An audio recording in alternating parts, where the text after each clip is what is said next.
Hello everyone, পুজোর পরে একটা লম্বা টানা গ্যাপের পর আবার আপনাদেরকে আমার চ্যানেলে স্বাগত। অনেকটা গ্যাপ হলো কারণ এই এক মাসের মধ্যেই আমাদের যে 3-4টে প্রধান ফেস্টিভ্যাল থাকে, দুর্গাপুজো, লক্ষ্মী পুজো, কালী পুজো, ভাইফোঁটা, সবই কিন্তু এই এক মাসের মধ্যেই হয়ে গেল। তো ডেফিনেটলি মাসের শুরু থেকে অলমোস্ট আজ শেষ, তো ওয়ার্কআউট করা বা সেইভাবে ফিটনেস গোল যেটা ছিল সেই অনুযায়ী নিজেদেরকে মোটিভেট করা, পুশ করা কিন্তু পসিবল হয়ে ওঠেনি। তো ডেফিনেটলি একটা গ্যাপের পর একটা লেথার্জিক অ্যাটিটিউড আমাদের মধ্যে চলেই আসে। একটা লম্বা ব্রেকের পর আমরা কিভাবে ওয়ার্কআউট আবার শুরু করবো বা পুরোনো জায়গাতে কি করে পৌঁছাবো আবার, সেইটা কিন্তু স্টার্ট করাটা একটা চ্যালেঞ্জিং হয়ে যায় আমাদের সবার ক্ষেত্রে। তাহলে এক্ষেত্রে আমরা কি করতে পারি? এক্ষেত্রে আমরা খুব ছোট ছোট গোল সেট করবো এবং একটা ওয়ার্কআউটের জন্য একটা স্পেসিফিক টাইম রাখবো যাতে কিনা আমরা সেই গোলটাকে অ্যাচিভ করতে পারি। অ্যান্ড ওই টাইমটা শুধুমাত্র ওয়ার্কআউটের জন্যই আমরা যাতে রাখি, যাতে ওটা মিস না হয়, সেই জন্য কিন্তু একটা পার্টিকুলার শিডিউল মেনেই কিন্তু আমরা ওয়ার্কআউটটা আবার নতুন করে স্টার্ট করব। শর্ট টাইমের জন্য আমরা ওয়ার্কআউট স্টার্ট করব, যেমন 15 মিনিটস অর 20 মিনিটস। আমরা কিন্তু ডেফিনেটলি আগে যেমনি টাইম দিতাম 1 ঘন্টা, 1.5 ঘন্টা বা 1 ঘন্টা, যার যেমন আর কি ফিটনেস গোল ছিল সেই অনুযায়ী যে শিডিউলে সবাই চলতেন, সেই রকম ভাবে পুরোটা ফিরে আসাটা এট এ টাইম সম্ভব হয় না। তাই জন্য খুব ছোট ছোট ছোট ছোট করে আপনারা গোল সেট করুন, 15 মিনিটস, 20 মিনিটস, কিংবা হয়তো যদি ওয়েট ট্রেনিং করছেন পার্টিকুলার একটা বডি পার্ট রাখুন, তার প্রত্যেকটা মাসেলের জন্য হয়তো আপনি একটা করে এক্সারসাইজ রাখুন। তো প্রথম 1 উইক এরকম ভাবে আপনারা যদি চলতে পারেন তো ডেফিনেটলি আপনারা কিন্তু আবার পুরনো শিডিউলে ফিরে আসতে পারেন।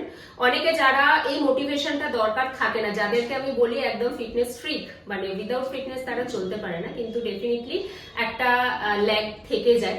যতটা পরিমাণে শরীর অ্যাক্টিভ থাকে প্রথমে, এই লম্বা গ্যাপের পর কিন্তু একটা অ্যাক্টিভনেস অতটা নাও থাকতে পারে। সেক্ষেত্রে বডি পেইন বা মাসেলস পেইন, স্টিফনেস, আগের মতন ইন্টেন্সলি ওয়ার্কআউট করার প্রবণতা অনেকটা কমে আসে। তাহলে সেক্ষেত্রে কিন্তু আপনারা definitely stretching exercises and yoga এগুলো ভালো করে করবেন।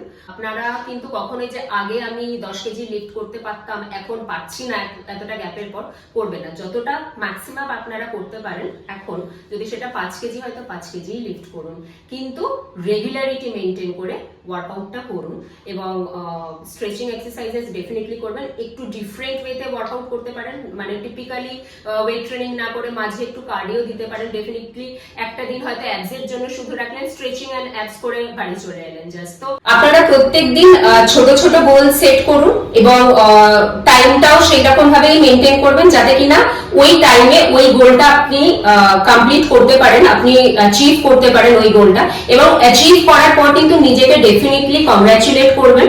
এটা নিজেকে নিজেই করবেন মন থেকে যে আমি এইটা আজকে টার্গেট করেছিলাম এন্ড আমি এইটা কিন্তু আজকে ফুলফিল করতে পেরেছি। কারণ নিজেকে নিজে কংগ্রাচুলেট করাটাও একটা ভীষণভাবে মোটিভেশনের কাজ করে। আর কে করুক কি না করুক সেটা তখন সেক্ষেত্রে ম্যাটার করে না। তো ডেফিনেটলি আপনারা যদি এইরকম ভাবে ছোট ছোট গোল সেট করে একটা পার্টিকুলার টাইম মেনটেন করে স্ট্রেচিং, যোগা এই টাইপের এক্সারসাইজ করে, out of the box exercise করে, মানে যেটা রেগুলারিটি মেনটেন করে বা যেই শিডিউলে আপনারা ছিলেন, যেমন টাইপ ওয়ার্কআউট করতেন, সেইটার বাইরে বেরিয়ে নতুন কিছু যদি করেন খুব অল্প টাইমের জন্য হলেও, তাহলে ডেফিনেটলি কিন্তু আপনারা নিজেদেরকে আরো পুশ করতে পারবেন, মোটিভেট করতে পারবেন ফার্দার আপনাদের যা ফিটনেস গোল আছে সেইটাকে অ্যাচিভ করার জন্য। এইভাবে স্টার্ট করলে আমার মনে হয় না খুব একটা বেশি দিন টাইম লাগবে আপনাদের পুরনো শিডিউলে ফিরে আসতে। তো আপনারা ওয়ার্কআউট করুন, আপনারা সুস্থ থাকুন এবং ফিটনেস রিলেটেড এরকম বিভিন্ন ধরনের টিপস পেতে আমার চ্যানেলটা সাবস্ক্রাইব করুন, লাইক করুন এবং আপনাদের ফ্রেন্ডস এন্ড ফ্যামিলির সঙ্গে শেয়ার করুন। আমার পাশে থাকুন। নমস্কার।